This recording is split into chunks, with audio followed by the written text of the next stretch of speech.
Some things in life don't make sense until they happen to you. Losing someone you love teaches you that grief doesn't follow rules. It hides in ordinary moments, waits in unexpected faces, and shows up when you think you finally learned to breathe again. This is a story about a man who thought he'd buried his past, until a stranger stepped off a train and brought it all back. It's about second chances that arrive wearing scars, and the courage it takes to stand still when everything in you wants to run. The train belched steam across the platform, and Samuel Garrett counted the passengers as they stepped down. 12 so far. None of them her. March wind cut through his coat. He'd been standing here 30 minutes, turning his hat brim in his hands until the felt went soft. 2 years since Catherine died. 1 month since he'd posted the letter to St. Louis. Then he saw the gray dress, the carpet bag, the woman removing her bonnet as she scanned the platform. The scar pulled from her temple to her jaw, thick, white, puckered like candle wax. But her eyes, the way her head tilted, the exact angle of her cheekbone catching spring light. Catherine's face, his dead wife's face, looking at him through a stranger's wound, his knees unlocked, the platform boards blurred. He couldn't feel his fingers anymore. She was walking toward him now. Her mouth moved. He watched her lips form words, but heard nothing except blood roaring in his ears. Mr. Garrett, if you're reading this from your porch or your favorite chair, we'd love to know where home is for you. Sometimes it helps to remember we're all sitting with these stories together, wherever we might be. Mr. Garrett, I'm Anna Brennan. Her voice cut through the whistle's fade, lower than Catherine's had been, but the way she held her carpetbag left hand. 3 fingers through the leather handle, Samuel's throat opened enough to pull air. It burned, going down. Yes, His tongue wouldn't work right. Welcome. Welcome to Cedar Falls. She studied his face. Her eyes moved from his hat to his boots and back up, not looking him over, reading him, the way you'd read smoke to know which direction wind was blowing. I can get back on. She shifted the bag to her right hand. Next train's tomorrow morning. The platform boards were rough pine. He could see the saw marks, 6 knotholes between his feet and hers. Most passengers had already cleared out. The locomotive was taking on water with a sound like rain drumming tin. No. Too loud. He tried again. No, please. I gave my word. So did I. Her chin came up. Not challenging, just stating fact. But words can be taken back if there's reason. His left hand throbbed where the old burn scars crossed his knuckles. The tissue had gone white in the cold. He flexed his fingers, made them work. There's no cause. He forced himself to meet her eyes. Brown. Catherine's had been blue. I apologize for staring. The sun was in my eyes. She knew it was a lie. He could see that in how her mouth tightened at the corners. But she nodded once. All right then. She walked past him toward the wagon. Her dress hem showed dust from travel. She favored her right leg. Not a limp exactly, just careful. He followed, his boots loud on the boards. She hadn't asked him to carry anything, so he carried nothing. At the wagon. She stopped, set her bag down, turned to face him full on in the direct spring light. The scar was worse up close. The skin had healed in ridges and valleys, but the shape of her face underneath the bones, the way everything fit together. You need to know something before we go further. She pulled off her gloves. Her hands were scarred too, burns running from fingertips past her wrists. The damaged tissue disappearing under her cuffs, she held them out between them. I won't hide what I am. Not the face, not these. Samuel looked at her hands, then at his own, the twisted tissue across his knuckles from a stable fire 6 years back. Both of them marked by flame, both of them still here. His mouth opened, but before he could answer, she spoke again. The factory fire, St. Louis, 1873. Her voice had gone flat. Got 7 of us out. 12 didn't make it. She pulled her gloves back on. Now you know what you're getting. The wagon's springs creaked under their combined weight. Samuel unwrapped the reins from the brake handle and clicked his tongue. The horses leaned into their collars, hooves clopping on packed dirt. Anna sat on the spring seat beside him, a foot of space between them. She kept the carpet bag on her lap, both hands gripping its handle. The road out of Cedar Falls ran between cottonwoods just starting to leaf out. March wind shook the branches. Last year's dead grass bent flat in the fields. Mud still showed in the low spots where snow had melted. Samuel kept his eyes on the horse's ears. The off-mare had a white blaze and a habit of shying at her own shadow. Church is there. He pointed with his chin toward the white steeple visible above the trees. General store past that. Doc Halloran's place is the 2-story, with the green shutters. Anna looked where he indicated but didn't speak. A crow called from somewhere in the fields. The wagon wheels found every rut in the road. His tailbone would be bruised by the time they got home. A mile out, the silence had weight to it.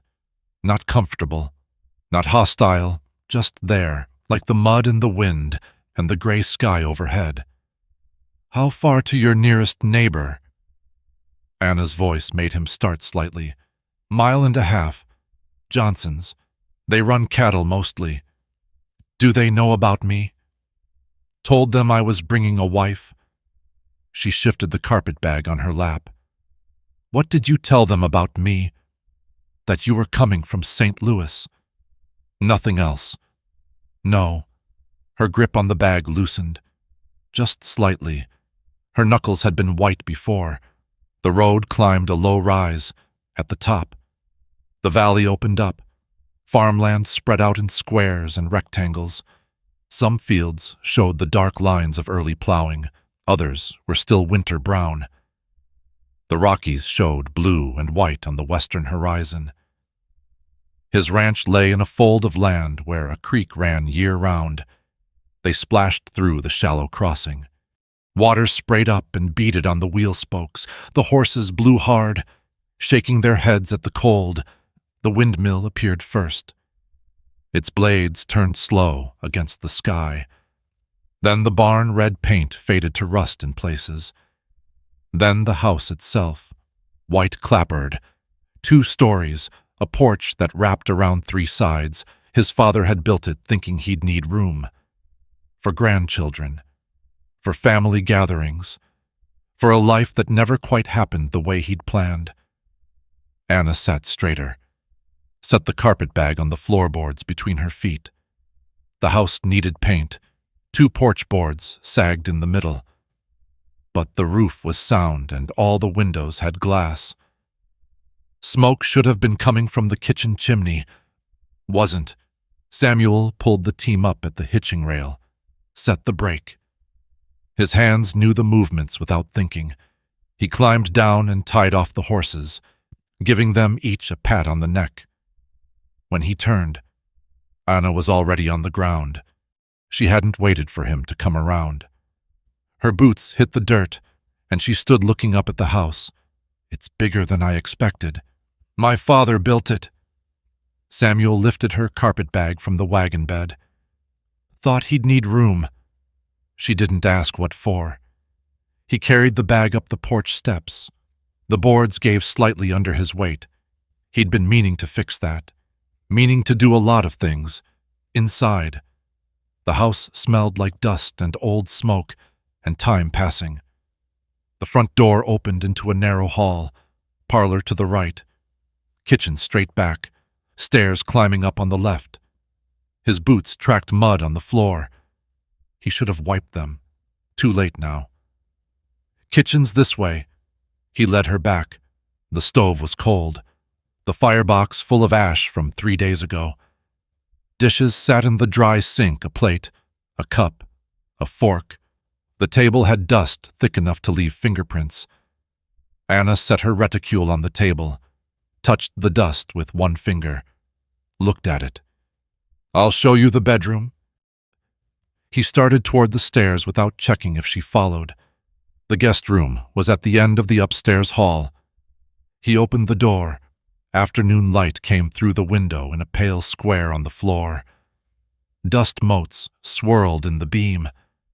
The bed had a rope frame that needed tightening, corn husk mattress that rustled when you moved, a quilt showing interlocking circles in blue and white wedding ring pattern.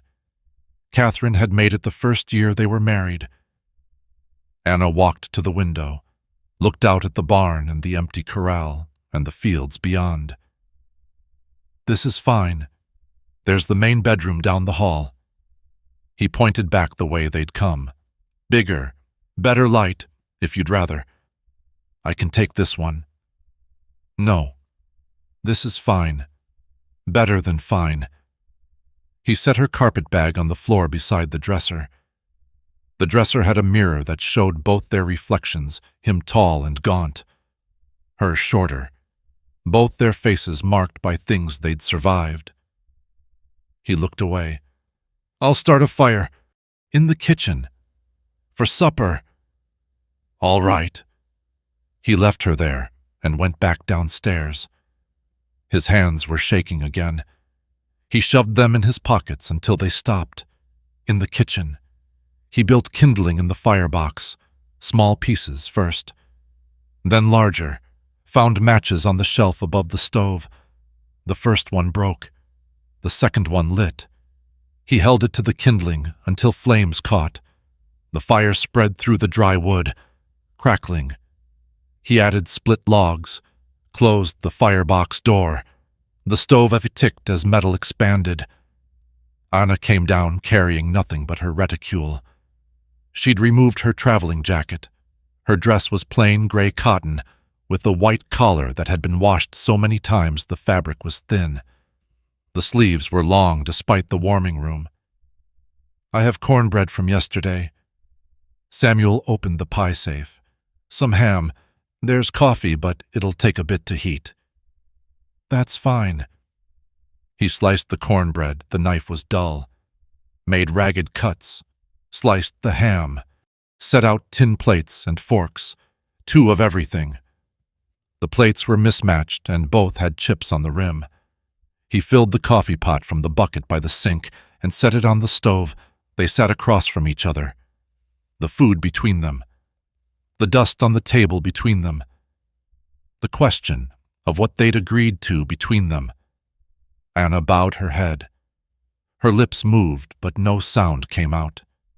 Saying grace. He waited, his fork in his hand, until she looked up.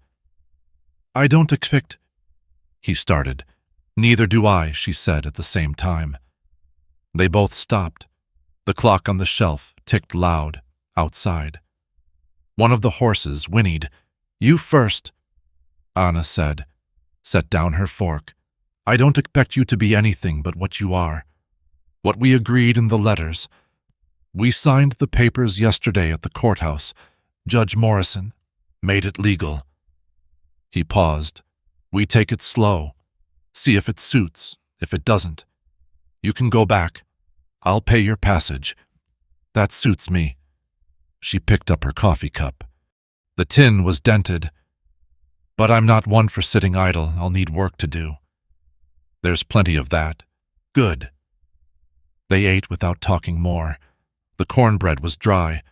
The ham was salty. The coffee was strong enough to strip paint.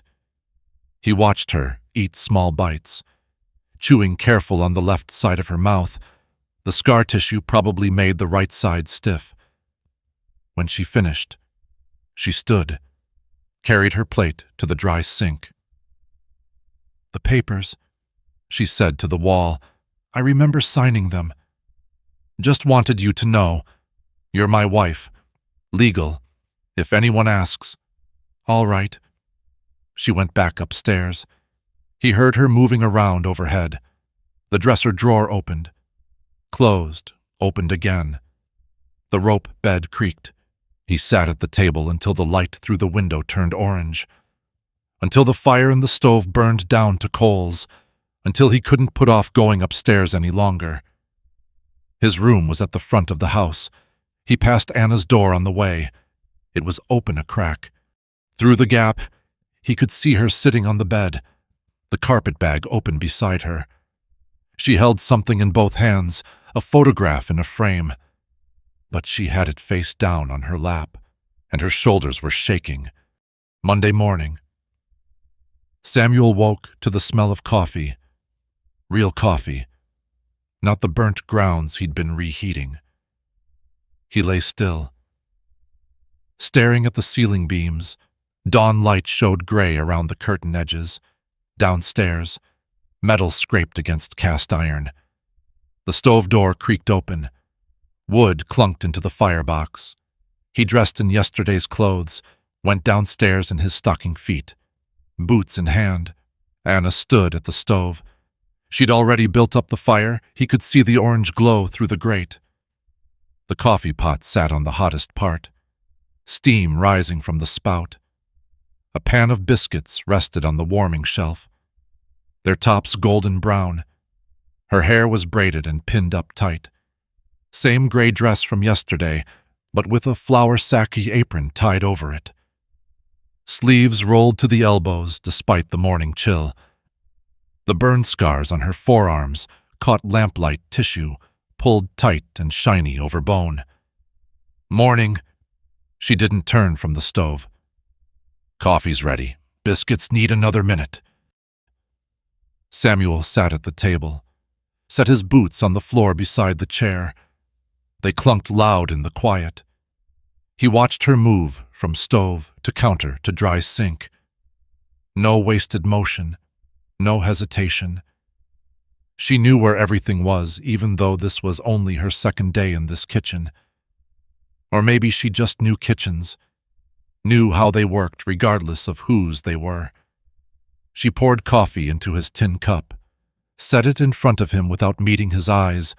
Her hand didn't shake, didn't linger. Thank you. She nodded, went back to the stove. He drank. The coffee was strong the way Catherine used to make it, strong enough that his mother would complain it could stand a spoon up. His throat closed up. He set the cup down harder than he meant to. The metal rang against the wooden table.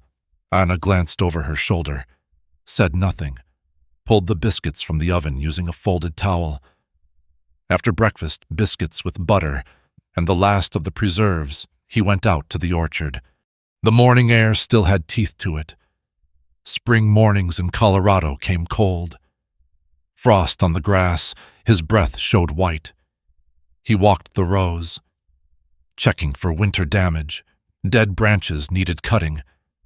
3 years of neglect showed in every tree. Suckers growing straight up from the main limbs, unpruned wood crossing and rubbing, water sprouts thick as his thumb.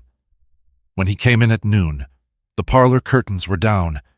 He could see them through the window, white fabric hanging on the clothesline, snapping in the wind, inside. The floors had been swept. He could tell by the pile of dirt and dust by the back door, waiting to be carried out. Dinner was beans and cornbread. She'd found the salt pork in the cellar. He'd forgotten it was there. Added onions from the garden bed. The first green shoots were just coming up, but the old bulbs were still good. This is good. He spooned beans onto his plate. Anna added beans to her own dish. Onions were almost sprouted, pulled what was left. I meant to get to that. It's done now.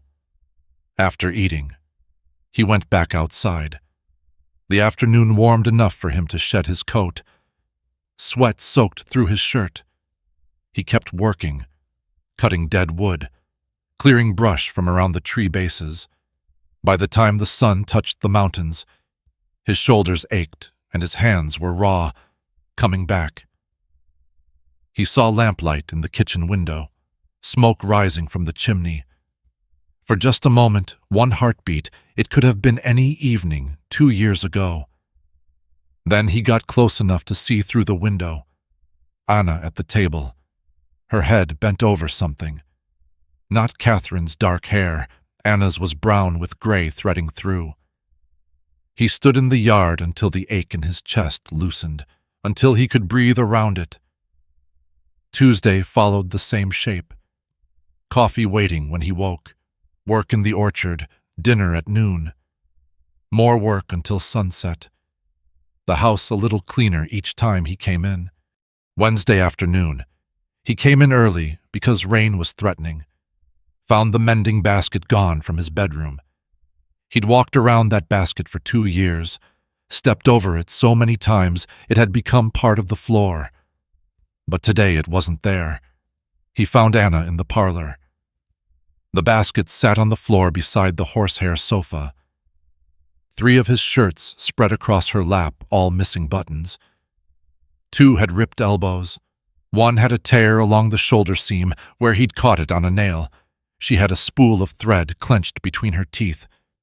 Her scarred hands worked the needle through fabric, in and out, in and out. The needle flashed in the afternoon light. You didn't have to do that. She bit off the thread, tied it, started on the next button without looking up. I know, but I did.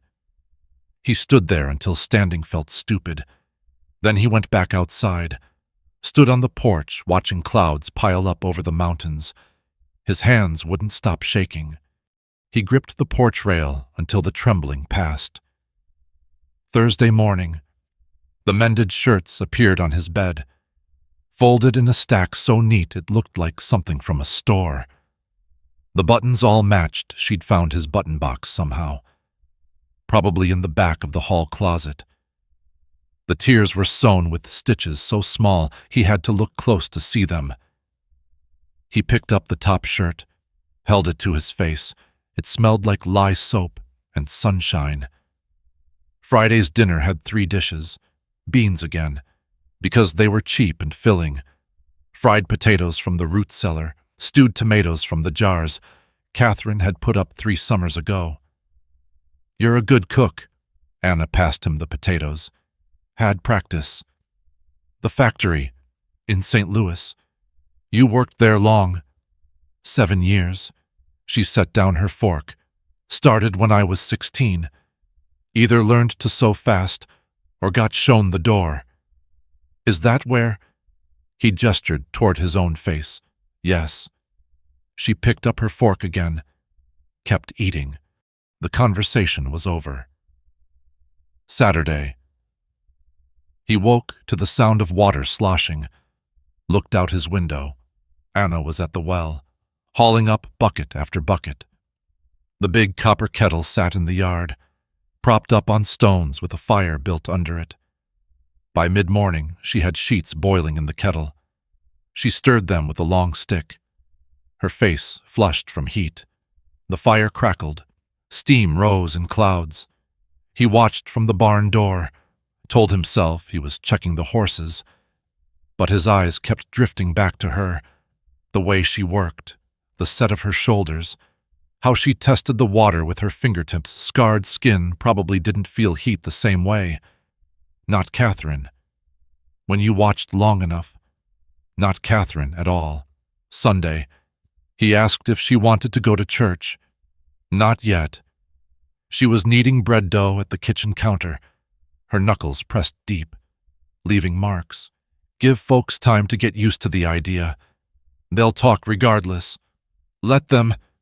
She shaped the dough into a loaf, set it in the pan to rise. I'll go when I'm ready. That evening they sat on the porch, first time since she'd arrived. The sun was going down behind the barn, turning everything orange and gold. Swallows dived for insects over the yard, their wings making small whistling sounds. Samuel had his coffee in the dented tin cup. Anna had hers in the china cup, white with painted roses. Catherine's cup. He'd almost said something when she pulled it from the shelf that morning. Then he'd watched her hands shake slightly as she poured, and kept quiet. Silence stretched out between them, not uncomfortable anymore, just there. Crickets started up in the grass. A horse stamped in the barn, once, twice. "I found the trunk." Anna's voice was quiet enough he almost missed it. "In the spare room, with the dresses." Samuel's coffee had gone cold. He swallowed it anyway, felt it sit heavy in his stomach. "Thought I might make a quilt, if you don't mind. Some of the fabric's still good." And his throat worked, but nothing came out. "I kept the best pieces separate." She turned the cup in her hands, careful, like it might break. The collar with the tatting, the bodice with the pin tucks, the Sunday dress with the leg of mutton sleeves. "Put them in a wooden box on the dresser." She looked at him then. "If you want them kept whole." He made himself meet her eyes. The scar pulled her right eyelid down slightly, made her look like she was squinting even when she wasn't. "Make what you need." "You're sure?" Catherine didn't hold with waste. She'd have done the same. Anna nodded, sipped her coffee. A small bird sparrow maybe landed on the porch rail, cocked its head at them, flew away. The swallows kept diving. The crickets kept singing. The sky went from orange to pink to purple. Stars started appearing one by one. Samuel stood, reached for the cups. "I'll get those." Anna rose too. "You've been working all day." "So have you. It's different work." "Work is work." They stood there, both holding ground over two empty cups, neither willing to yield. Anna smiled, just barely, just at the corner of her mouth where the scar didn't pull as tight. It was the first time he'd seen her do that. The expression made her whole face shift, made her look younger, made her look like someone he didn't know yet, but might want to. It was nothing like Catherine's smile. Nothing at all. Samuel handed her his cup. Went inside before she could see his face, in his room. He sat on the edge of the bed. The mended shirts still sat in their stack on the dresser. The window was open. He could hear Anna moving around downstairs, water splashing in the dry sink, the stove door opening, closing, her footsteps crossing to the stairs. She climbed slowly, careful on each step, not coming to his room, just going to her own. Her door clicked shut. He lay back on the bed without undressing. Stared at the ceiling. The plaster had a crack running from the corner to the light fixture. He'd been looking at that crack for 2 years. It never changed. Downstairs, Anna's footsteps crossed her room. Once, twice. The floorboards creaked in a rhythm he was starting to recognize. Then silence. He closed his eyes, tried to sleep, but his mind kept circling back to her smile, to the way the scar had pulled when her face moved, to how different it was from what he'd been expecting, what he'd been mourning. Somewhere after midnight, he heard her door open, heard her go downstairs. The pump handle worked once, twice, water splashing into a cup, then her footsteps on the stairs again, her door closing. He wondered if she was looking at that photograph now, face down or face up. Who was in it? What she'd lost? Sleep finally came, but it was thin and full of dreams that made no sense. When he woke, sun was streaming through the window. He'd slept past dawn for the first time in 2 years. Downstairs, Anna was humming. 3 weeks after Anna arrived, with spring warming the days and greening the valley, Samuel found her in the kitchen garden again. She was on her knees between the bean rows. pulling weeds that hadn't even sprouted yet. Want to see the orchard? She sat back on her heels, pushed hair from her face with the back of her wrist, leaving a smear of dirt on her cheek. All right. He led her past the barn, through the gap in the fence. The peach trees started 50 yards from the house, rows running north to south, 20 trees to a row, 8 rows total, 160 trees his father had planted 30 years ago. Anna walked ahead of him down the first row. Her hand trailed along bark as she passed each tree. The branches hadn't been pruned in 3 years. Suckers grew straight up from the main limbs, stealing strength. Dead wood hung gray among green. Last season's fruit rotted in the grass, covered with ants and yellow jackets. At the end of the row, she stopped, turned to look back at him. How much did these give you? 200 bushel in a good year. He gestured at the nearest tree. A branch thick as his forearm had died back to the trunk. Should have been cut 2 springs ago. Last year I got maybe 30. Anna walked to the dead branch, gripped it with both hands, those scarred hands he'd first seen at the train station, and pulled. The wood snapped clean. She dropped it on the ground. You stopped caring for them. Seemed pointless. She moved to the next tree, tested a branch. It bent under her hand but held. Trees wait. They're patient about waiting. A wasp landed on split fruit near Samuel's boot. He watched it crawl inside, into the fermenting flesh. His stomach turned, but he didn't move. I sold the pruning shears last year. Needed the money. There's a pair in the barn. Saw them yesterday when I was looking for the wash kettle, on the shelf by the tack room. She'd been in the barn. He hadn't known that. Hadn't seen her go there. Those are my father's. Blades dull as a butter knife. I can fix that. She was already examining the next tree, her scarred fingers running over bark, feeling for soft spots where disease might be setting in. You know orchards? No, but I know what happens when you stop caring for something. She pulled another dead branch free, and I know what's worth saving. They worked through the morning. He found the old shears where she'd said, brought them to her. She felt the edge with her thumb, shook her head, went to the barn and came back with the whetstone and a can of oil. He watched her sharpen the blades, long strokes, even pressure. The steel rang against stone. When she tested the edge again, she nodded. These'll work now. She held branches while he cut.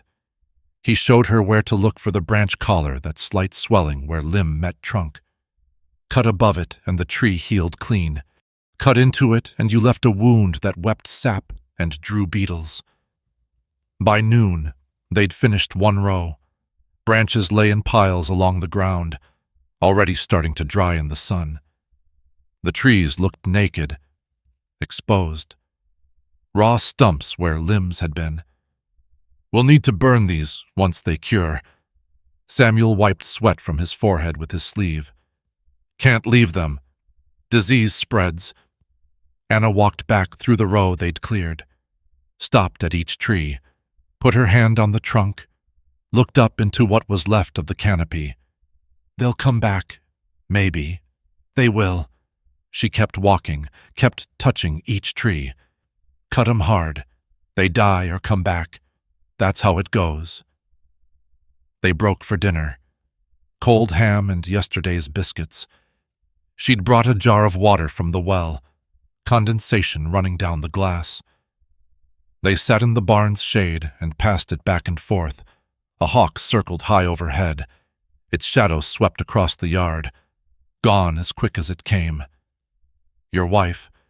Anna's voice was so quiet, he almost missed it under the wind. Was she from around here? Samuel's throat tried to close. He took a drink of water before answering. The cold helped. Catherine, Yes. Farm girl. Grew up 5 miles east on her father's place. He handed the jar back. She laughed at everything. Things that weren't even funny. She'd find something in them. Anna drank, wiped her mouth with the back of her hand. The scars on her fingers caught sunlight, turning the tissue almost silver. She didn't say anything. The hawk screamed, high and sharp, hunting cry. The scar. He made himself look at her face, at the thick tissue that pulled from temple to jaw. You said factory fire. St. Louis, 1873. She set the jar in the grass between them. Garment factory, 4th floor. Windows had bars so girls couldn't leave before the bell. Her jaw muscle jumped, tightened, released. Fire started in the cutting room. Fabric scraps everywhere, lint floating in the air. Went up fast. Samuel's hands started shaking. He pressed them against his knees to stop it. Got 7 out, down the back stairs before they collapsed. Her voice had gone flat, empty, like she was reading from a ledger. Couldn't get back up for the others. How many others? 12. The number sat between them, heavy as a millstone. I'm sorry. She looked at him then. Her brown eyes were dry, but something moved behind them. Something old and permanent. Me too. They went back to work. The afternoon heat built until his shirt stuck to his back. Blisters formed on his palms where the shear handles rubbed. He didn't stop. Neither did she. Anna kept pace with him, dragging branches to the piles, holding the smaller limbs steady while he positioned the blades. Her hands were stronger than they looked, stronger than his in some ways. The scar tissue didn't blister the same. Couldn't. 3 days in, they stopped for water. She'd brought the jar from the house, wrapped in a wet cloth to keep it cool. They sat on the ground between rows. Samuel drank first, handed it to her. As she took it, her sleeve pulled back. The scars went higher than he'd realized. Past her elbows, the tissue thick and twisted like rope. In some places it hadn't healed smooth at all. Ridges and valleys ran up her forearms, the damaged skin shiny and tight where it stretched over bone. His own scars were nothing. The ones on his hands from the stable fire. Quick burns from grabbing a leather halter that was smoldering. 2 weeks of bandages and lard. Done. But Anna's scars, those came from fire that held on. That wouldn't let go. She saw him looking. Didn't pull her sleeve down this time. Just drank from the jar. Does it hurt still? Sometimes, when weather changes, she handed the jar back. Mostly don't notice anymore. The others, the 12. He didn't know why he needed to ask. Did they? Smoke got most before the flames did. Her hands tightened on her knees. The foreman locked the front door when he left for dinner. From the outside. Kept girls from stealing fabric. He said, Samuel's stomach twisted, when they found them later, they were piled against that door, trying to get out. She stood, brushed grass from her skirt. Her movements were careful, controlled. We should finish this row before we dark. They worked until the sun touched the mountains. Samuel's shoulders burned. His back ached. The blisters on his hands had opened and started seeping. Anna's hands had to hurt too, but she didn't slow down. When they finally stopped, 7 rows were clear. The branch piles stretched the length of the orchard. The trees stood bare and wounded, but clean. Tomorrow we start feeding them. Anna touched the nearest trunk. They'll need strength to push new growth. I don't have fertilizer money. Don't need to buy it. Manure from the barn. Kitchen scraps. Ash from the stove on me. She started toward the house. Things grow from what gets left behind. Samuel stayed in the orchard after she'd gone. The light was fading. Bats emerged from somewhere, darting between the trees on leather wings. He looked at his hands, at the open blisters weeping clear fluid, at the old scars underneath white lines across his knuckles. Then he looked at the trees, really looked at them. Not at what they'd been 3 years ago, at what they were right now, bare, cut back, wounded, but alive. 2 weeks later, he woke to rain, steady spring rain that soaked in instead of running off, the kind farmers prayed for. He found Anna at the stove, stirring oatmeal. The kitchen smelled like brown sugar and cinnamon. Too wet for outside work. "I know." She spooned oatmeal into bowls. "Thought we could work in the barn. Tools need cleaning. Leather needs oil." They spent the morning there. He worked saddle soap into the harnesses while she scraped rust from hose and rakes. Rain drummed on the roof. Water ran down the walls in streams where the boards had shrunk. By afternoon, the rain had slowed to drizzle. Anna pulled on her shawl and went to the orchard anyway. Samuel watched from the barn door. She walked between the rows, stopping at each tree, her hand on the bark, her face turned up toward the branches. He couldn't tell what she was looking at. The trees were still bare, still showed the raw cuts where they'd pruned. Then she called out, her voice sharp, urgent. "Samuel!" He grabbed his coat and ran. His boots slipped in mud. He caught himself on a fence post, kept going. She was standing by the third tree in the second row, pointing up. "Look." He looked, saw nothing at first except gray branches against gray sky. Then he saw it. On the end of a lateral branch, a small swelling pushing through bark. Green, a bud. Anna moved to the next tree. Here too, and here, and here. He followed her down the row. Every tree had them, small green buds emerging, dozens on each branch, hundreds across each tree. "They're coming back." Anna touched one of the buds, so gently it barely bent under her finger. "Told you they would." Samuel's chest felt too tight, like someone had wrapped rope around his ribs and pulled. He couldn't get enough air in. "It's early yet." His voice came out rough. "Frost could still come. Kill them all. Frost might." She was still looking at the buds. Rain plastered her hair to her head. Water ran down her scarred face. But these survived worse than frost already. She turned to face him. "We'll cover them if we have to. We'll do what needs doing." The rain picked up, cold and hard. They ran for the house, in the kitchen. Anna pulled off her soaked shawl, hung it by the stove to dry. Her dress was wet through, clinging to her shoulders. She stood with her back to the fire, shivering. Samuel's coat dripped on the floor, making a puddle. He shrugged it off, hung it on the peg by the door. "You should change. Get warm." "I will."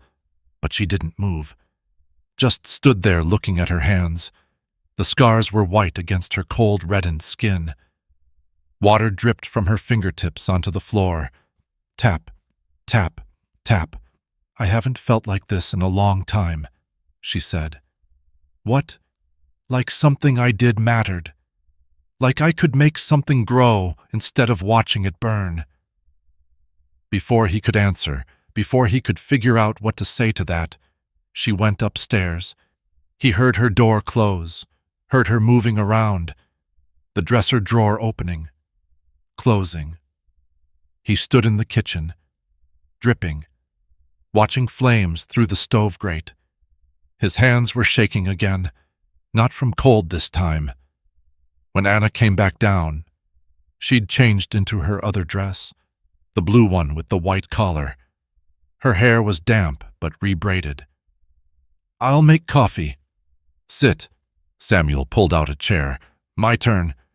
She sat, folded her hands on the table. The scars caught lamplight silver and white and pink all mixed together. He filled the pot, set it on the stove, found the tin of grounds. His hands were steadier now. The familiar motions helped. "The girls from the factory," he said. "Do you remember their names?" Anna's hands tightened on each other. "All of them. Tell me, if you want to." She was quiet for so long he thought she'd refuse. Then she began. Mary O'Shea, Catherine Brennan, no relation, Agnes Mueller, Sarah Kowalski, Emma Thibodeau, Bridget Mahoney, Rose Keksmarek, Maria Conte, Hannah Schmidt, Elizabeth Murphy, Frances Novak, Anna Kowalczyk. 12 names. She spoke each one clear and careful, like she was reading them from a roll call. When she finished, the coffee was boiling. Samuel poured 2 cups, set one in front of her. "Thank you," she said. He didn't ask what for. They drank in silence while rain hammered the roof and darkness filled the windows and somewhere in the orchard. Green buds pushed toward light. That night, Samuel lay awake, staring at his ceiling, thinking about Anna's words, about things mattering, about making things grow, about the way she'd touched every tree before the buds appeared. And he realized something that made his chest go tight. The buds had appeared the day after Anna stood in the rain, her hand on every trunk, like she was making promises to things that couldn't hear. The peaches came in heavy. Late August, 5 months after Anna had arrived. Samuel walked through the orchard at first light, counting fruit. The branches bent under the weight, more than he'd seen in 5 years. Anna was already up when he came back to the house. She had the big copper kettle on the stove, water heating for preserving. Mason jars lined up on the counter, a dozen of them, maybe more. "We'll need crates from the barn. I'll get them." Samuel poured coffee. His hands were steady, had been steady for weeks now. "Should be enough for 200 bushel, maybe more if the weather holds. That's a good year then. Best in a long time." They worked through the morning. He picked while she sorted. The good ones went into wooden crates stamped Garrett Ranch on the slats. The split ones she set aside for preserving. Yellow jackets swarmed the culls, but she worked around them. Her scarred hands quick and certain. By noon they had 20 crates full. The spring wagon was loaded, axles creaking under the weight. Samuel's shoulders ached, but it was the kind of ache that meant something. That meant work done, progress made. Anna wiped her forehead with her apron, left a smear of peach juice on her cheek. "I'm making cobbler for supper, with the recipe you gave me." "You don't have to. I want to." She picked up an empty crate. "Catherine's recipe. Seems right to use it now. First real harvest since she..." She stopped, started again. "Seems right." His throat went tight. He nodded because he couldn't speak. She went to the house. He stayed in the orchard, tying down the wagon load. The rope was rough hemp that burned his palms. He wrapped it twice around each stack, pulled it tight, tied it off with a trucker's hitch his father had taught him. The smell reached him an hour later, peaches and cinnamon and butter baking. Rich and sweet. His stomach growled despite the biscuits he'd eaten at breakfast. He was checking the last tie-down when Anna's voice cut across the yard. "Samuel." Something in her tone made him drop the rope, made his head snap up. She was standing by the kitchen door, one hand shading her eyes against the sun, looking east toward where the old barn stood. "You smell that?" He lifted his head, caught it on the wind. Smoke. Not chimney smoke.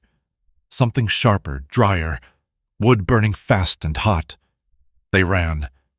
The old barn stood 100 yards from the house. Samuel hadn't used it since the cabin fire 2 years ago. The structure was sound. His father had built it to last, but the memories kept him away. Let the grass grow tall around the foundation. Let the boards weather to gray. Now smoke poured from the loft opening. Flames showed through gaps in the siding where boards had shrunk. The dry grass around the building was already burning. Fire spreading in a widening circle toward the equipment shed. Samuel's feet stopped moving, just stopped, like someone had driven stakes through his boots into the ground. The smoke smell filled his nose, and suddenly it was 1878 again, the cabin burning.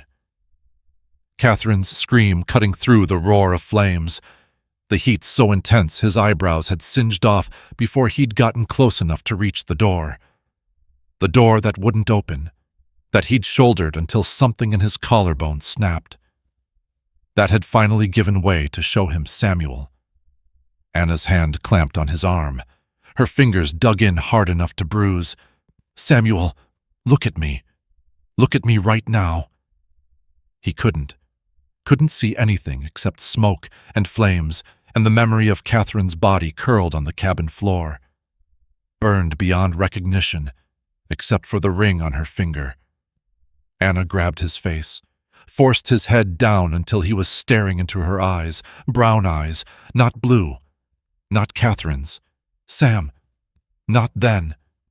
This is now. This fire, this one right here. We can stop this one." His vision cleared. The present snapped back like a rubber band released. "I need you to ride to town. Get help fast. I'll start at water on the grass around the equipment shed." He nodded. Couldn't form words, but he nodded. She let him go, ran for the well. Samuel's legs remembered how to move. He sprinted for the barn where the horses were kept. Caught the gelding didn't bother with the saddle, just the bridle, swung up and kicked hard. The horse stretched out beneath him, hooves pounding dirt. Samuel leaned low over its neck. One hand twisted in the mane. Town was 2 miles. The gelding made it in under 10 minutes, foam showing white on its neck. Main Street was quiet in the afternoon heat, most folks inside escaping the sun. Samuel pulled up at the general store so hard the horse slid on its haunches. He was off before it stopped moving. Sheriff Moss was on the porch with Cyrus Webb. Both men examining a ledger book spread between them. They looked up as Samuel stumbled forward. "Fire! My place. Old barn spreading toward the shed." Moss moved fast for a man past 50. "How bad?" "Moving through dry grass. If it reaches the equipment shed, tools are gone. If it jumps from there to the new barn." "I'll get Doc Halloran." Moss was already moving. "Webb, ring the church bell."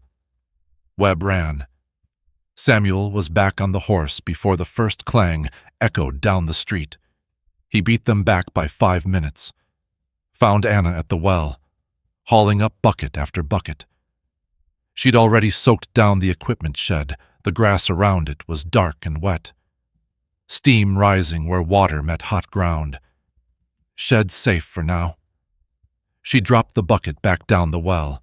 Fire's moving the other way, toward the house if the wind shifts. His stomach dropped. The house, everything that was left, hoofbeats behind them. Moss arrived first on his roan mare, leading 4 men on horseback. Doc Halloran came next in his buggy with 3 more. Cyrus Webb brought up the rear in his fancy surrey. 8 men, total counting Samuel, plus Anna, plus himself. 10 people against a fear that was eating through 3 years of dead grass. "Leather buckets in the main barn," Samuel said. "Wool blankets on the shelf by the tack room door." The men scattered. They formed a line from the well to the fire. Buckets passing hand to hand, water sloshing, some spilling. Most reaching the flames, the men with blankets went to the front line, beating down fire wherever it touched. Smoke rolled thick and black. Samuel's eyes burned. His throat closed up, trying to breathe. He kept moving, bucket after bucket, hand to hand. Anna worked the line beside him, her dress soaked through with sweat and spilled water, her face black with soot except where sweat carved clean tracks. She never slowed. An hour in, the flames started losing ground. The grass fire went out section by section. The barn itself was too far gone. The roof had caved in, sending sparks 50 feet in the air, but the spread had stopped. By the time the sun touched the mountains, it was over. The old barn was a skeleton of charred beams and ash. The grass around it was black stubble for 30 yards in every direction, but the equipment shed stood untouched. The house was safe. The orchard hadn't even felt the heat. Samuel stood in the ash, breathing hard. His throat was raw. His hands were blistered from bucket handles, rubbing blisters that hadn't healed from pruning work. His shirt was more soot than fabric. The men gathered by the well, drinking from the dipper, splashing water on their faces. Cyrus Webb walked over, his fancy vest gray with ash. The watch chain still gleamed gold. "Lucky you caught it when you did." "Yes." Samuel's voice came out like gravel. Sheriff Moss joined them. His badge was the only clean thing on him. Everything else was black. "That's what now?" "Sam, third fire on this property." Samuel's chest tightened. "Cabin in 78. This one, that's 2. Your father's stable burned. 76, I think it was. Before I owned the place. Before I was even married." Moss looked at the burned barn, at the blackened ground, at the smoke still rising from hot spots. "Still, makes people wonder." "Wonder what?" Webb cleared his throat. "Hard times, fires breaking out, people talk. Sam, you know how it is." "No, I don't know how it is. Tell me." Before Webb could answer, Anna appeared at Samuel's shoulder. Her face was streaked with soot and sweat. The scar stood out white against the grime. She had a cut on her hand from somewhere. The cloth wrapped around her palm was red. "The fire started in the loft." Her voice was steady, flat. "There's a hole in the roof. I saw it when we first got here. Metal edge around it." All 3 men looked at her. Samuel saw them, taking her in, the scar, the burned hands, the way she stood too close to him. Lightning could have struck that metal. She continued, smoldered for hours before catching the old hay that was up there. Moss's eyebrows went up. "You make a habit of examining fires, Mrs. Garrett." "I've seen enough of them." "I bet you have." Something in his tone made Samuel's hands curl into fists. Moss raised a palm. "No offense meant. Just 2 fires in as many years gets folks talking." "Talking about what?" Anna's voice cut like a blade. "About patterns, about bad luck, about—" Moss stopped. "Look, I'll come by tomorrow. Check that roof edge. See if there's evidence of a strike. You do that." Anna turned and walked toward the house without waiting for dismissal. A wagon rattled into the yard. Mrs. Webb climbed down, carrying a basket covered with a checkered cloth. 2 other women followed Mrs. Patterson and Mrs. Simmons from the church sewing circle. All 3 carried food. "We brought supper," Mrs. Webb called to the men. "Figured you'd all be hungry." The men moved toward the wagon. Samuel stayed where he was. Mrs. Webb approached Anna, who'd stopped on the porch steps. The older woman's smile was kind, pitying. "Poor dear, you must be terrified." Anna's jaw tightened. "I'm fine." "Of course you are. So brave." Mrs. Webb glanced at Samuel, then back to Anna. Her voice dropped, but not low enough. "But you're new here, dear. You don't know the history. I know my husband caught a fire before it destroyed his property. Yes, This time, Mrs. Webb set her basket down. Catherine, his first wife, died in a fire. Did he tell you that? Samuel couldn't hear the rest. His ears were ringing. He turned and walked toward the house, made it to the porch before his knees gave out. He sat on the steps, head in his hands, behind him.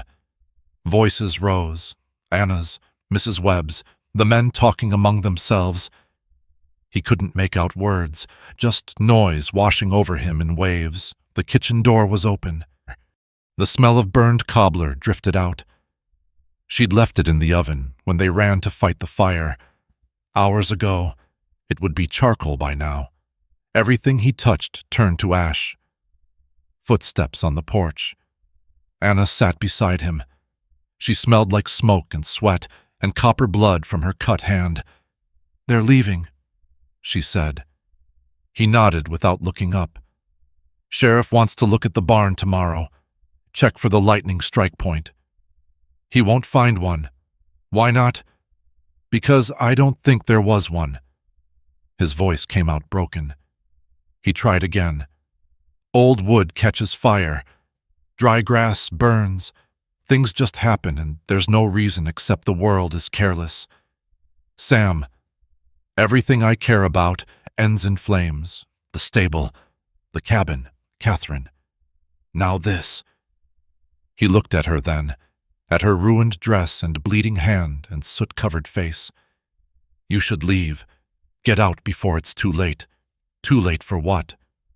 "Before the next fire. Because there will be one. There's always one more."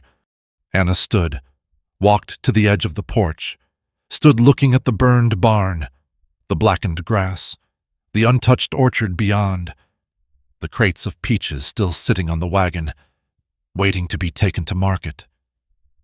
"After the factory fire," she said quietly, "people looked at me the same way Mrs. Webb just did, like I was marked, like disaster followed me around." She turned to face him. "You know what I learned?" He shook his head. "Sometimes bad things happen because the world is careless, not because we are." "Catherine died in a fire you didn't start. Just like 12 girls died in a fire I didn't start." Her voice hardened. "We don't get to carry that guilt. It's not ours to carry. The town thinks. Let them think what they want." She came back to the steps, sat closer this time, close enough her knee touched his. "I'm not leaving." Samuel's throat closed up. He couldn't speak. "Tomorrow morning we'll show the sheriff that roof damage. We'll prove the lightning strike, and then we'll load those crates and take them to market." She looked at him. "We have 200 bushels of good fruit. Best harvest in 4 years. That's what matters." In the yard, the last wagon was pulling away. The sun had set behind the mountains. Darkness was filling in around them, making the burned barn's skeleton look like something from a nightmare. Samuel looked at his hands, at the new blisters on top of old scars, at the soot ground into every crease and line. Then he looked at Anna's hands, at her bandaged palm, at the burn scars running up her arms. Both of them marked by fire. Both of them still here. Both of them too stubborn or too broken, or too something to know when to quit. "All right," he said. "All right. We'll talk to the sheriff tomorrow. Show him the evidence." Anna nodded, started to stand. His hand caught her wrist. "Gentle. Thank you for pulling me back. At the fire, I was—" He couldn't finish. "You came back when it mattered. That's what counts." She went inside. He heard her moving in the kitchen, the oven door opening, her cursing softly at the ruined cobbler. Samuel sat on the porch until full dark, until stars came out, until the smell of smoke faded enough that he could breathe without tasting ash in every breath. When he finally went inside, Anna was at the table. The wooden box sat open in front of her, the one with Catherine's good dress pieces. The collar with tatting, the bodice panel with pin tucks, all the fabric she'd saved. She'd opened it, spread everything across the table, and she was cutting it up, all of it, even the Sunday dress she'd kept whole and untouched. "What are you doing?" She looked up. Her eyes were red from smoke or crying. He couldn't tell in the dim lamplight. "Making something new." The scissors flashed as she cut. No more keeping things safe. No more saving them for some day that never comes. She went back to cutting. Catherine's best dress falling into pieces, into squares and strips and shapes that made no sense. Samuel watched her destroy everything he thought she'd treasured, watched her cut up the past with steady hands, and he realized something that made his blood run cold. She was cutting it all up because she didn't think they had a future worth saving it for. Sheriff Moss came at dawn the next morning. Samuel was already at the burn site, poking through ash with a stick when the sheriff's horse came up the road. "Found anything?" Samuel pointed to the metal roof edge, still hanging from one charred beam. A section of tin showed a dark scorch mark. The metal warped inward where extreme heat had hit it. There. Moss climbed what was left of the barn wall. His boots crunched on charcoal. He examined the tin, scraped at it with his knife blade, climbed back down, wiping soot on his pants. Could be lightning. Could be other things. What other things? The sheriff looked at him for a long moment. "Don't know, Sam, but 2 fires in 2 years makes folks nervous. My father's stable doesn't count. That was before I even owned this place.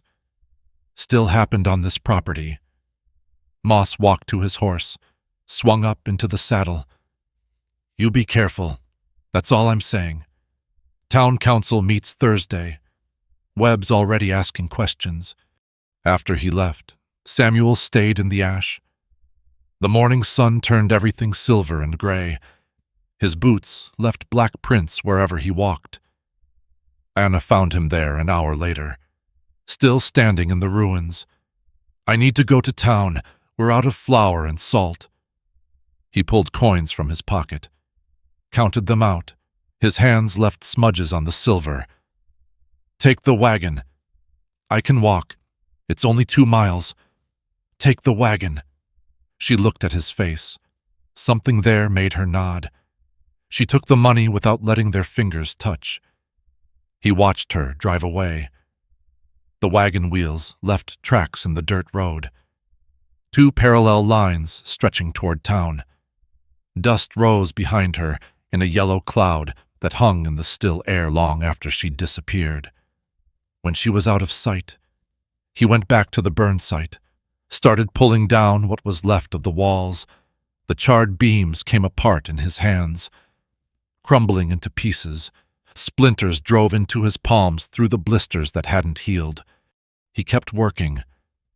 Anna returned 3 hours later, too long for buying flour and salt. She climbed down from the wagon, moving slow, careful. Her face was set like concrete. She lifted the flour sack from the back 50 pounds of dead weight and carried it alone toward the house. At the door, she stopped, set the sack down. Her hands were shaking. "What happened?" "Nothing." "Anna." She picked up the sack again. 50 pounds. Her arms trembled, but she lifted it. "I said, nothing happened." She went inside. The door closed behind her. Not slammed, just closed, final. That night, lying in bed, Samuel heard her crying through the wall, soft sounds she was trying to muffle. Failing. 2 days later, he went to town himself. The general store was dim after the bright street. His eyes needed time to adjust. When they did, he saw Webb's paw behind the counter, weighing nails for old Patterson on the brassed scale. Samuel waited. Patterson took his nails, put them in his pocket, walked out without looking at Samuel. Didn't say a word. Help you. The boy's voice was flat as week-old beer. Coffee, 2 pounds, and tobacco. The boy measured coffee into a paper sack, slow, like he was counting individual beans, set it on the counter, got the tobacco from the shelf, set that down too, folded his arms. Anything else? That's all. $6. Samuel's hand stopped halfway to his pocket. $6. That's double what I paid last month. Prices went up. Since when? Since my father said so. The boy's jaw was set. He had Webb's eyes, the same certainty that he was right, and everyone else was wrong. Samuel put the coins on the counter. 6 silver dollars that he'd been saving for seed. The boy counted them twice, pushed the coffee and tobacco across without wrapping them, walking out.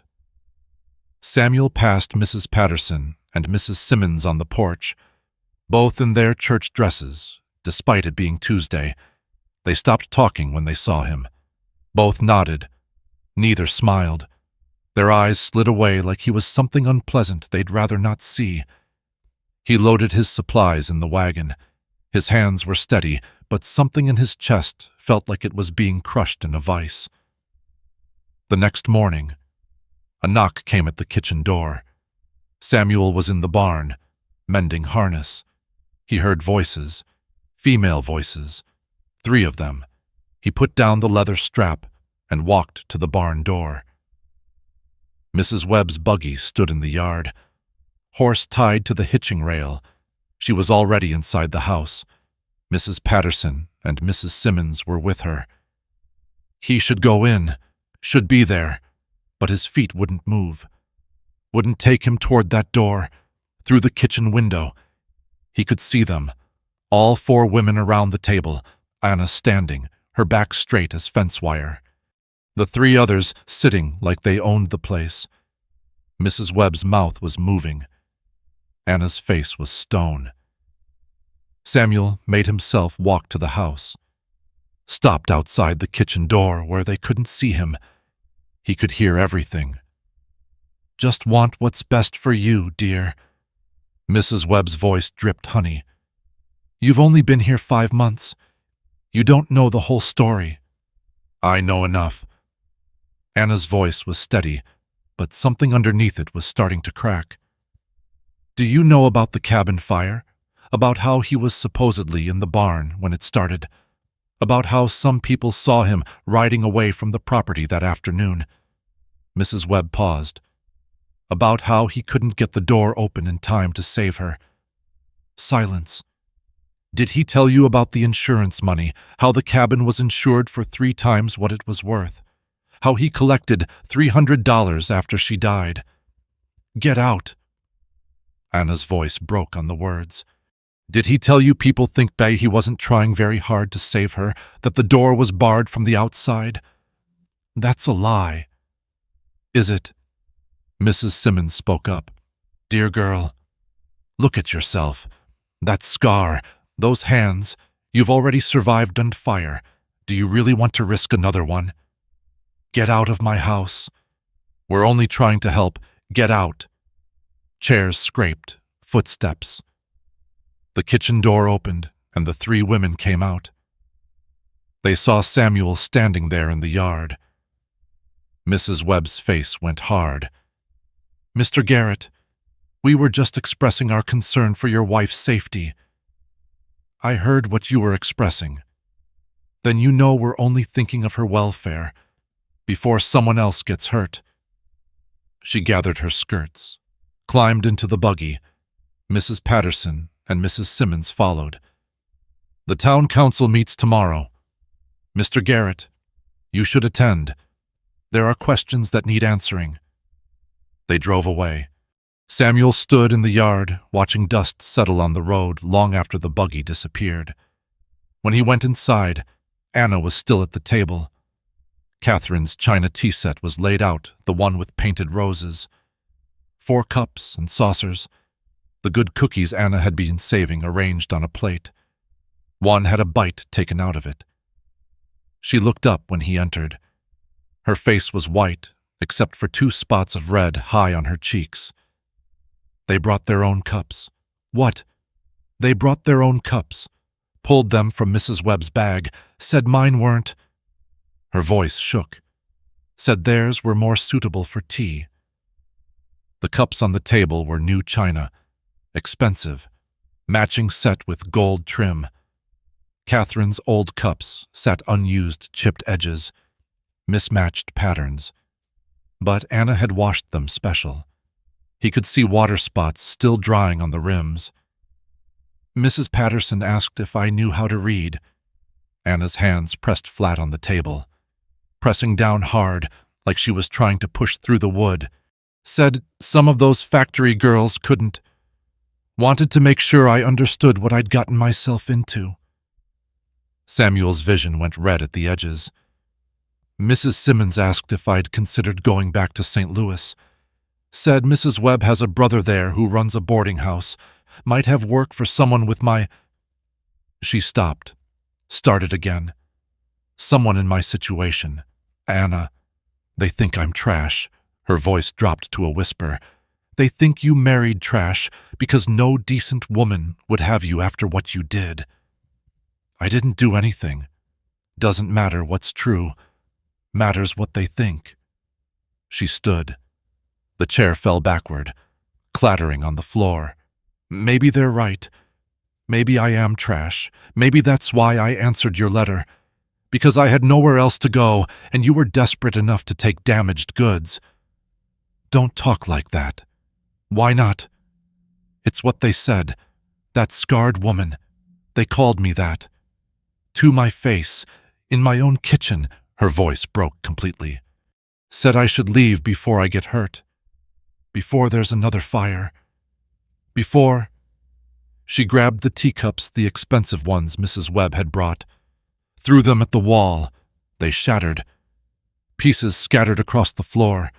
Then she reached for her own cups, Catherine's cups, raised them over her head. Samuel caught her wrists. Stop. Let go. Not until you stop. They stood there, her wrists in his hands, the cups trembling between them, her whole body shaking like she was standing in a winter wind. They called me trash, she whispered. They said I should know my place, should be grateful you took me in, should leave before I bring more bad luck down on your head.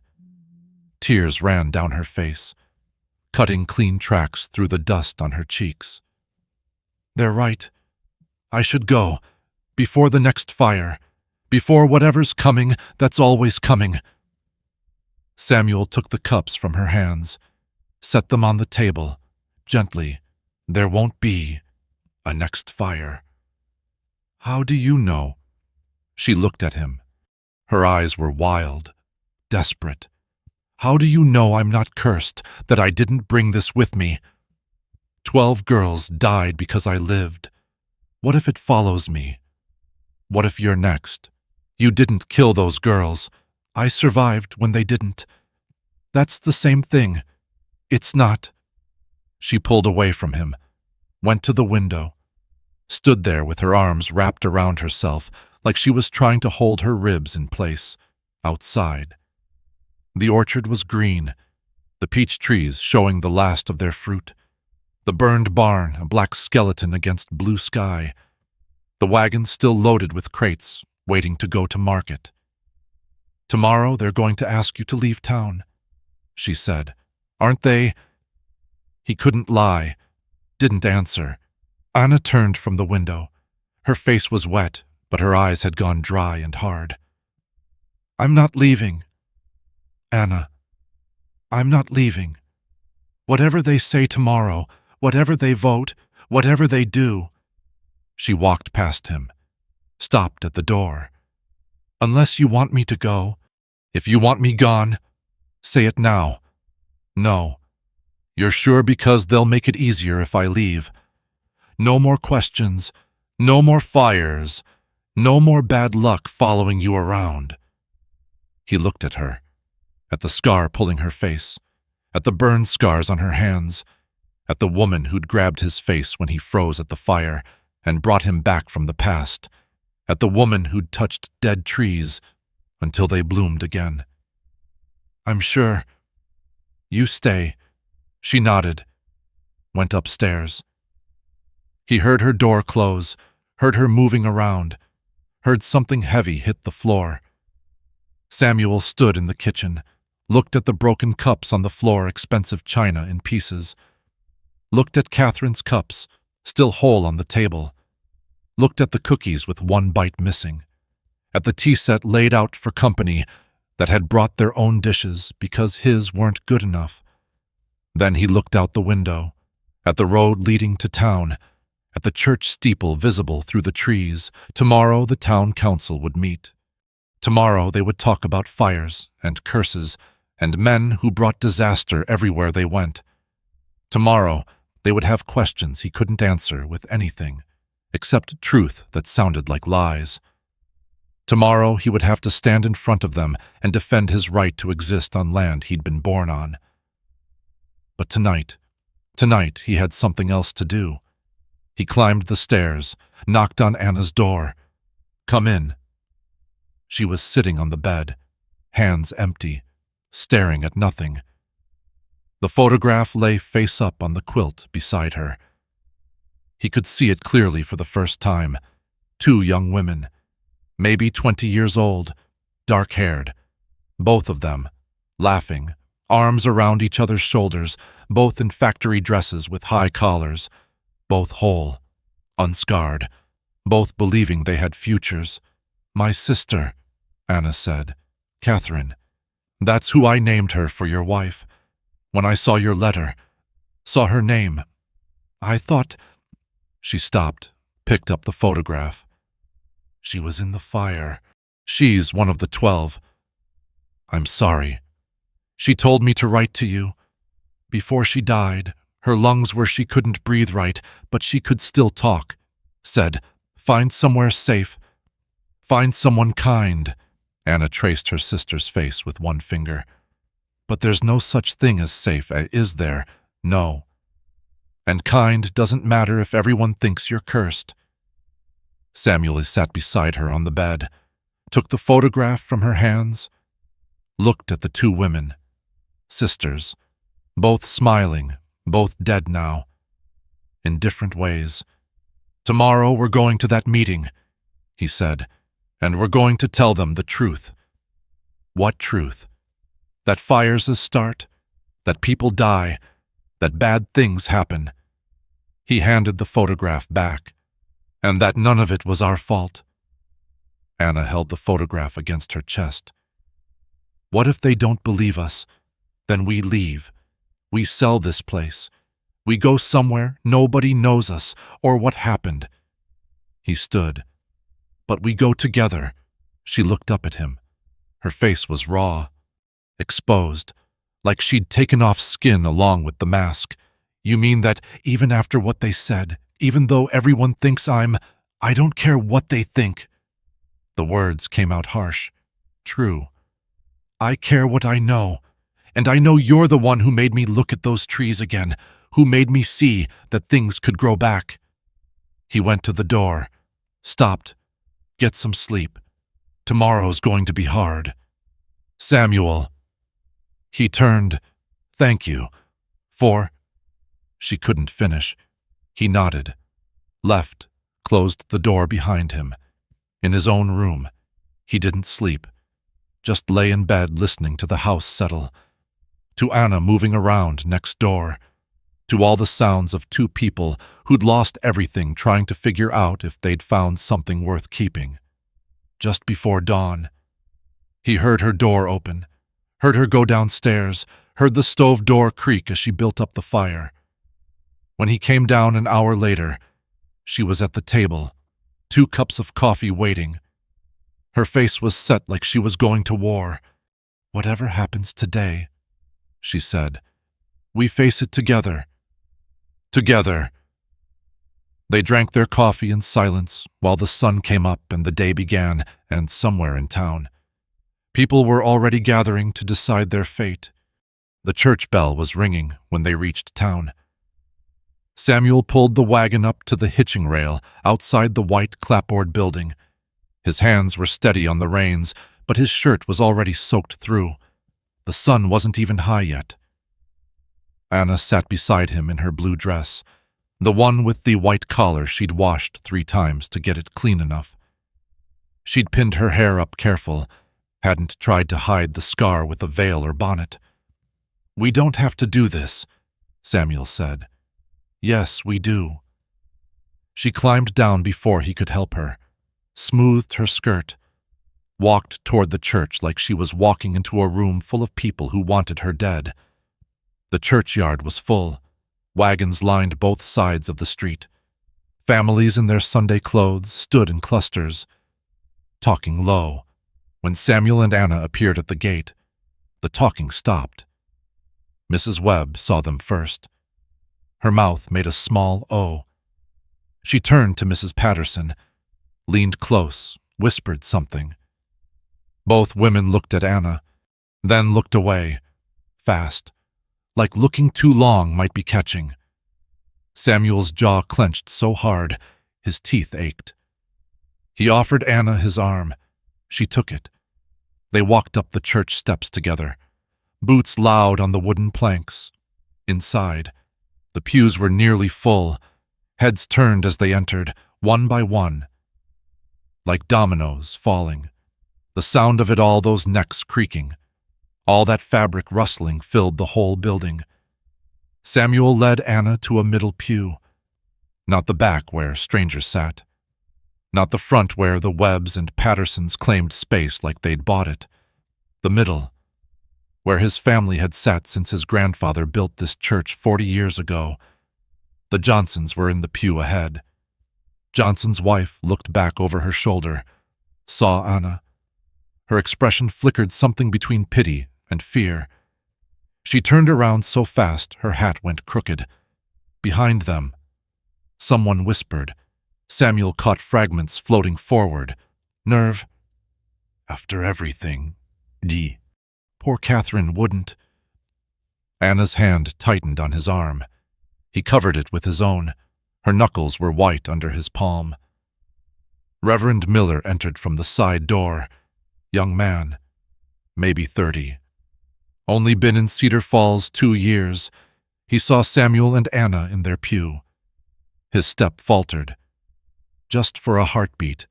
Then he continued to the pulpit, opened his Bible, smoothed down the page. The opening hymn was number 43. Rock of Ages. Samuel didn't sing, just held the hymnal while Anna's voice rose beside him, quiet but steady. The scar pulled when she shaped certain words, but she kept singing. The sermon was short. Miller's voice was measured, careful, like he was walking on ice that might break. He talked about judgment, about bearing false witness, about how fire could purify or destroy depending on what fed it. Samuel felt sick. After the sermon came fellowship. Everyone filed outside to the churchyard where tables were set up with food, coffee in big tin urns, children running between the adults, laughing, not old enough yet to understand what silences meant. Samuel and Anna stood near the church steps, alone, a circle of empty space around them like they were diseased, like getting too close might spread whatever curse they carried. Mrs. Webb approached with Mrs. Patterson and Mrs. Simmons behind her. Her face was set in a smile that didn't touch her eyes. "Anna, dear, so brave of you to come today." Anna's chin came up. "Why wouldn't I come?" "Well," Mrs. Webb's smile tightened. "After everything, the fire, the talk, we just worry about your safety. You understand." "What talk?" "People have questions, dear, about patterns, about why fires keep happening on your husband's property."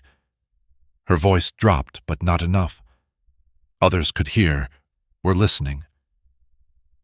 "We're concerned that perhaps you should reconsider your situation. before something else happens. Something like what? Anna's voice carried, louder than necessary. Conversations around them stopped. Heads turned. Samuel felt eyes on his back like physical weight. Mrs. Webb's smile slipped. Another fire. Dear, before someone gets hurt this time. Anna's hands started shaking. She pressed them against her sides. Her voice came out rough, unsteady. Are you saying my husband starts fires? I am not saying. Because it sounds like that's what you're saying. In front of everyone, on church grounds. Anna took a step forward. Her knee buckled slightly. She caught herself. Say it plain then. Do you think Samuel Garrett killed his wife? Silence, complete. Even the children had stopped running. Mrs. Webb's face flushed. I'm suggesting some men carry bad luck. That 2 fires in 2 years means 2 fires started by accidents. Anna's voice was shaking now, words coming in bursts. 1 from a lamp, 1 from lightning. Sheriff Moss, he confirmed the lightning strike. He examined it himself. The sheriff said it could be lightning. No. Sheriff Moss's voice came from somewhere in the crowd. He pushed through, his badge catching sunlight. I said it was lightning. Found the strike point, clear as day. Metal roof edge melted where it hit. Mrs. Webb's mouth opened. Closed. Her face went redder. Even so, the cabin fire was an accident. Doc Halloran stepped forward. Old, moving slow, but his voice was firm. I examined Catherine Garrett's body myself. Death certificates on file at the courthouse. Anyone can read it. He looked at Mrs. Webb. Fire started in the kitchen. Lamp oil spill. Most likely. Samuel was in the barn. Tried to get to her. Broke his collarbone, trying to force that door open. More silence. Deeper this time. Cyrus Webb pushed forward. His vest was buttoned despite the heat. Gold watch chain gleaming. That may be. But 2 fires is still unusual. And I heard Samuel collected insurance money after Catherine died. $300, wasn't it? 300 on me. Samuel's voice came out rough. He cleared his throat. Tried again. $300, and I used it to rebuild the cabin foundation and repair fire damage to the barn. Receipts are in my desk if you want to see them. Webb's eyes narrowed. Some might say you needed that money. That times have been hard. Anna's breath hitched. She took another step forward. Her hands were trembling so hard she had to clench them into fists. Some might say you're calling my husband a murderer. In front of his whole town. In front of... Her voice broke. She pushed through it. In front of his church. Webb's mouth worked, but no sound came out. Are you? Her voice rose, cracked. Are you saying Samuel Garrett killed his wife for $300? I am stating facts. State them plain then. Tears were running down her face now. She didn't wipe them. Do you think he's a murderer? Say it. Say it if you think that. The churchyard was so quiet, Samuel could hear his own heartbeat. Could hear Anna breathing beside him. Could hear a horse stamping somewhere down the street. Webb looked at Anna, at her scar catching sunlight, at her burned hands shaking, at the way she stood feet planted but wobbling slightly, shoulders back but trembling, eyes wet but level. Not backing down, not apologizing, not asking permission to take up space. I think fires happen, Webb said slowly, and sometimes we don't know why. That's not an answer. It's the only one I have. Anna's knees buckled again. She caught herself on Samuel's arm. Her whole body was shaking now, but her voice stayed firm. Then let me give you mine. I've been in a fire, Real one. Factory fur in St. Louis. 12 women died. I watched them die. Her voice cracked. She pushed through it. I tried to save them. I failed. So I know what fire is. I know what it does to... She stopped, started again. I know.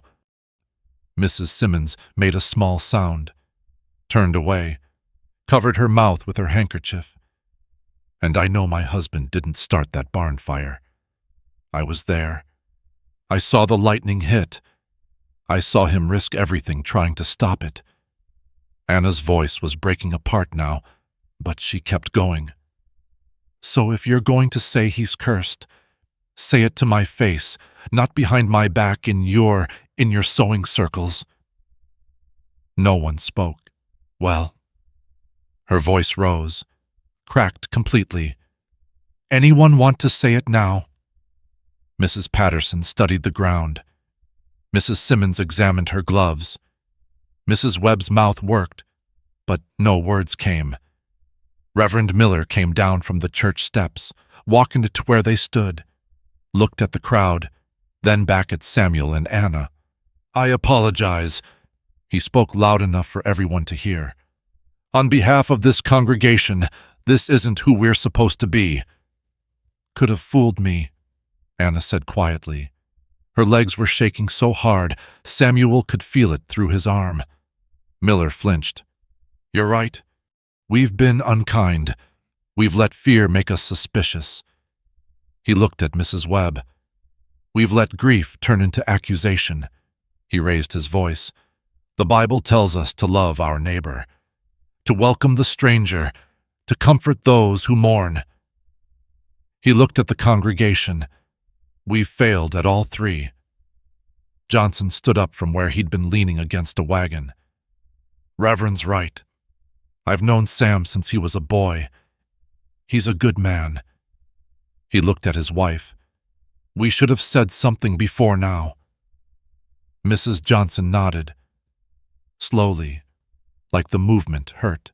We should have. A few more nods, murmurs, not many. Doc Halloran, the Johnsons, Reverend Miller, maybe 2 or 3 others, but Mrs. Webb's face stayed stone. Mrs. Patterson wouldn't look up. Mrs. Simmons had turned away completely. Half the congregation stood silent, faces closed, bodies angled away. Cyrus Webb cleared his throat. I may have been hasty in my judgment, not an apology, but his voice had lost its edge. Fire makes people irrational, makes them see patterns that aren't there. Yes, Anna whispered. Her legs gave out. Samuel caught her, held her up. It does. Webb looked at her, really looked, not at the scar, at her eyes. You're a strong woman. Mrs. Garrett, stronger than most. I am a tired woman. Mr. Webb, and I'd like to go home. He nodded, stepped aside. Samuel and Anna walked to their wagon. The space closed behind them, but slowly. Some faces were ashamed, some were still suspicious. Mrs. Webb didn't move, didn't soften, just watched them go with eyes like flint. But as Samuel helped Anna up to the seat, she was shaking so hard she could barely climb old Mrs. Henderson, who never spoke to anyone, touched Anna's arm. My daughter died in a fire 20 years ago. Her voice was barely audible. Factory in Philadelphia. I know what that scar cost you. I'm sorry we made you pay twice. Anna's face crumpled. She nodded because she couldn't speak. They drove home in silence. The wagon creaked. The horses plodded. The sun climbed higher, turning everything white and hot. Halfway home, Anna spoke. They still don't all believe us. No. Mrs. Webb, Mrs. Patterson, some of the others, they think, I know what they think. Does it matter? Samuel thought about the looks, the whispers, the empty space that had opened around them in the churchyard. the faces that had stayed closed even after the sheriff spoke. Yes and no. That's not an answer. It's the only one I have. Anna laughed, sharp, bitter. Then she started crying. Her shoulders shook. She pressed her hands over her face. Samuel kept the horses moving. Didn't try to stop her. Just let her cry while the wagon rolled on and the ranch appeared in the distance, home. When they pulled into the yard, Anna wiped her face with her sleeve, looked at the house, the burned barn skeleton, the green orchard beyond. We're not leaving, are we? Do you want to? I asked you first. Samuel set the brake, turned to face her. No, I don't want to leave. This is my land, my father's land. He looked at the orchard. And those trees are producing again, because of you. The trees would have... No, they wouldn't. I'd have let them die. He took her hand, the scarred one. You made me see them again, see everything again. Anna's face twisted. I'm not I'm just... You're my wife, and you're staying. He held her hand tighter. If you'll have me. She looked down at their joined hands, at the scars on both, fire-marked. Both of them. All right, she said quietly. I'll stay. They climbed down. Samuel unhitched the horses while Anna went inside. By the time he'd gotten them settled in the barn. She had coffee on. He found her at the kitchen table, the wooden box open in front of her. All the fabric pieces she'd cut Catherine's dresses, collars, everything spread across the surface. I'm going to finish this quilt, she said. Not for saving, for using, for our bed. Good. And I'm going to make it beautiful, even if it's made from broken pieces. Samuel looked at the fabric, blue and white, gray and pink. All different patterns, all cut from whole cloth that had been destroyed to make something new. It will be, he said. That night, lying in bed, he heard Anna working next door, not crying, working, the soft sound of needle through fabric, the gentle pull of thread, building something from what was left behind. He closed his eyes, tried to sleep, but his mind kept going back to the churchyard, to the space that had opened around them, to the faces that had looked away. They'd stood their ground. They'd told the truth. Some had believed them, but not all. Mrs. Webb's stone face, Mrs. Patterson's refusal to look up. Half the congregation standing silent, unconvinced. And in a town this small, not all could poison everything that came after. He was still awake when Anna's lamp went out, still awake when the house went silent, still awake when the moon rose and shadows moved across his ceiling, and he was still awake when he heard it. Hoofbeats, coming fast up the road, multiple horses, moving like they had purpose. He sat up, went to the window, 3 riders in the darkness, moving at a gallop toward the house, and one of them carried something that glowed orange. A torch. Samuel grabbed the shotgun from beside his bed, was down the stairs before his heart caught up to his legs. The front door, he threw the bolt, stepped onto the porch barefoot. Wood splinters bit into his heel, but he didn't stop. The riders were pulling up hard in the yard. 3 horses, foam showing white on their necks. The torch was a pine branch wrapped in oil-soaked cloth, burning orange against the night sky. Sheriff Moss held it high. His face was grim. Fire in town. Webb's store. We need every man and every bucket you've got. Samuel's grip on the shotgun loosened. His breath came out in a rush. The store? Spreading to the hotel, already took the feed depot. Moss's horse danced sideways, eyes rolling white at the flame. No time. Get dressed. Bring your wagon. Behind Samuel. The door opened. Anna stood there in her nightdress, shawl pulled around her shoulders. "I'll wake the Johnsons," she said. Didn't wait for answer. Ran for the barn in bare feet. Samuel yanked on his boots, no socks, grabbed his coat over his nightshirt. By the time he reached the barn, Anna had 2 horses hitched to the wagon. Her hands moved fast in the dark. Buckling straps, checking traces, the fire buckets were already loaded in the back. They drove hard. The wagon bounced over ruts, wheels hitting rocks, buckets clanged against each other. Moss's torch streamed to sparks behind them, leaving a trail of orange light in the darkness. 2 miles had never felt so long. When they crested the last hill, Samuel could see the glow. Town lit up like midday, but wrong. Orange instead of yellow. Smoke instead of clouds. They worked through the night, passing buckets, beating flames, pulling goods from buildings before they caught. Samuel lost track of time, lost track of everything except the bucket in his hands and the next person in line and the fire that kept eating and eating. At some point he looked up, saw Anna 3 people down, her face black with soot, her nightdress showing under her skirt hem, her scarred hands passing buckets without pause.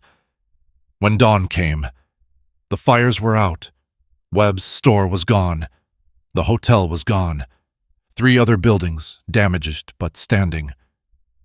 Samuel sat on the ground by the well. His arms were dead weight. His throat was stripped raw.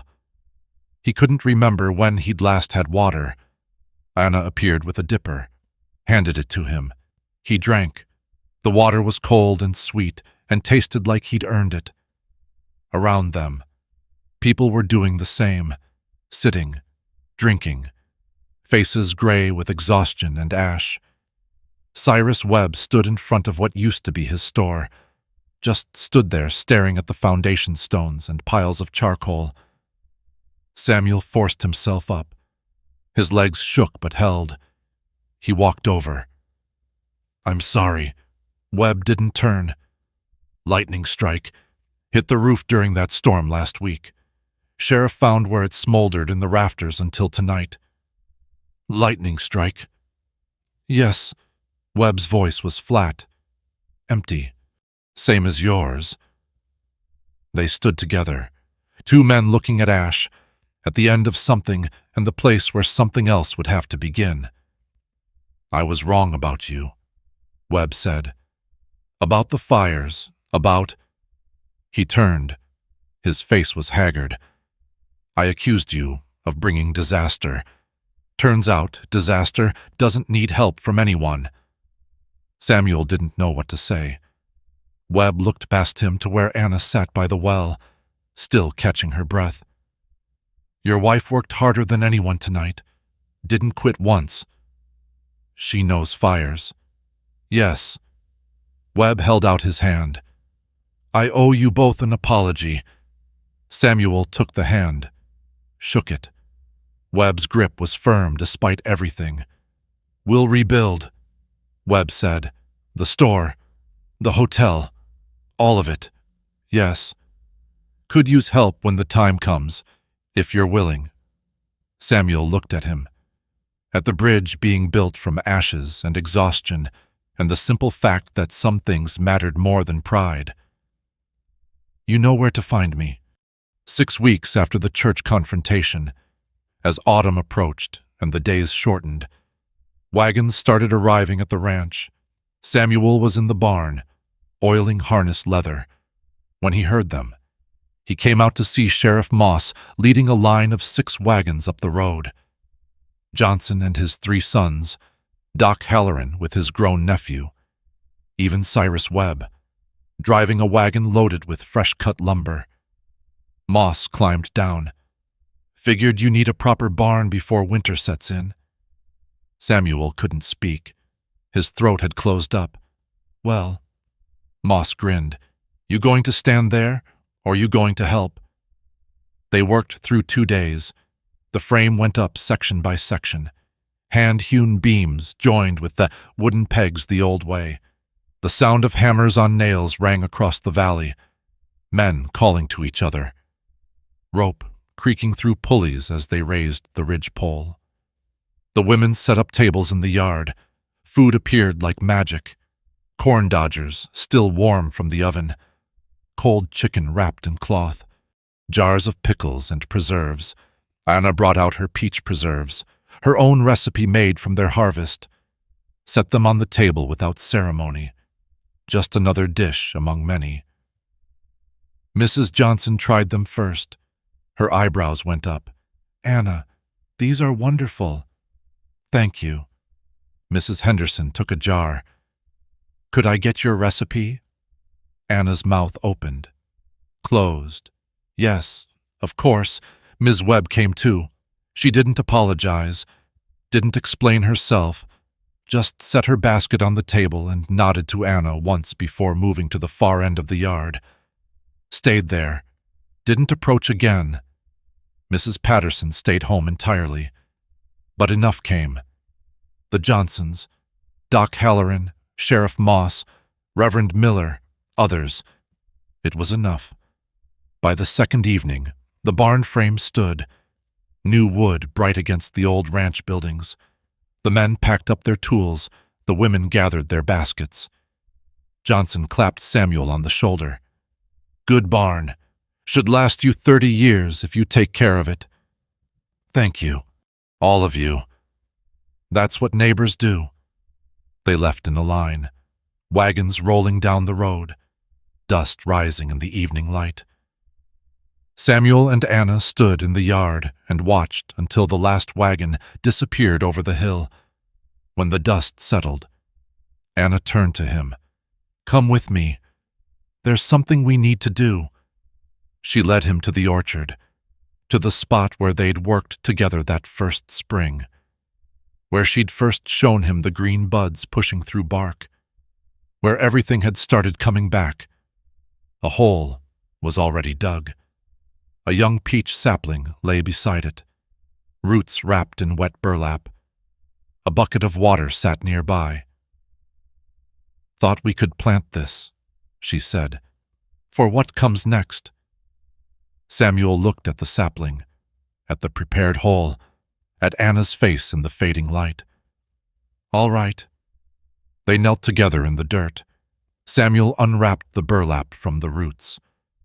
Anna steadied the tree while he filled in the soil around it. Their hands worked together, her scarred fingers beside his scarred knuckles, both of them marked. Both of them here. Both of them building something neither could have built alone. When the soil was packed firm, Anna poured the water. It soaked in slow, darkening the earth. The sun was setting behind the mountains. Orange light filtered through the orchard branches, catching on leaves and bark and the wedding rings they both wore. Samuel sat back on his heels, looked at the planted tree, at the woman kneeling beside him. "I need to say something." Anna waited. "That first day at the station, when I saw your face." His voice caught. He pushed through it. "I thought I saw Catherine. The scar was different, but everything else looked—" He looked at his hands, at the dirt under his nails. "I almost sent you away because of a ghost. I know. You know. I saw your face when you saw mine. I knew what you were seeing." She touched his hand, left a smear of dirt on his skin. "I came anyway. Why, because I was a ghost, too. Walking around in burned skin, carrying 12 dead girls everywhere I went." She looked at the sapling they'd just planted. "Thought maybe 2 ghosts could help each other stop haunting themselves. And have we? I don't know, but I'm not afraid of fire anymore. At least not the way I was." They sat in silence as the light faded from orange to pink to purple. Stars started appearing one by one overhead. "You're not her," Samuel said finally. "Catherine. You're nothing like her. No, you're yourself, Anna." He turned to face her fully. The words came hard, but they came. "And that's who I want. If you'll stay, not because of what we agreed, not because you have nowhere else, but because this feels like home when you're here." Her face changed. Something behind her eyes shifted. "Yes, this is Obamt." They stood together, brushed dirt from their knees. Samuel picked up the empty bucket. Anna touched the sapling one more time, her fingers gentle on its young bark. They walked back through the orchard as darkness filled in around them. The trees stood in rows on either side, branches nearly bare now as autumn deepened. The new barn frame rose solid behind the house. Smoke curled from the kitchen chimney where Anna had banked the fire before they'd gone out. In the house, Anna washed her hands at the pump while Samuel lit the lamps. They moved around each other with practiced ease, two people who'd learned each other's rhythms. At the table, Anna pulled out the quilt she'd been working on. Catherine's dresses cut and rearranged into something new. The pattern was emerging circles interlocking. Wedding rings, but different. These rings were imperfect. Some pulled at odd angles where fabric didn't quite match, but they held together. "It's almost done," she said. Samuel looked at it, at the blue and white and gray, at the way broken pieces had become something whole. "It's beautiful. It's crooked in places. That's what makes it right." She smiled, that crooked smile that pulled at her scar. He smiled back, outside. The stars were out. The crickets had gone silent with the cold. The horses were settled in the new barn, and in the orchard, in the place where they'd planted their future. A young tree put down roots in the dark. Some stories sit heavy afterward. Not because they're sad, but because they touch something we've carried quiet, that weight of being misunderstood, of standing in a place where people would rather we leave, of building home from pieces no one else wanted. Samuel and Anna's story doesn't tie up neat. Mrs. Webb's face stayed stone. Mrs. Patterson never came to the barn raising. The scars on skin, on memory, don't fade because love showed up. Maybe that's closer to how life actually goes. We don't get rescued from our past. We just learn to stand in it different. Maybe with someone beside us who knows what burning costs. Many of us have been the stranger people whispered about. Many of us have loved someone the world said we shouldn't. Some of us are still waiting for a town, a family, a church to stop seeing what we survived and start seeing who we are. That waiting is tender. It doesn't resolve just because we want it to.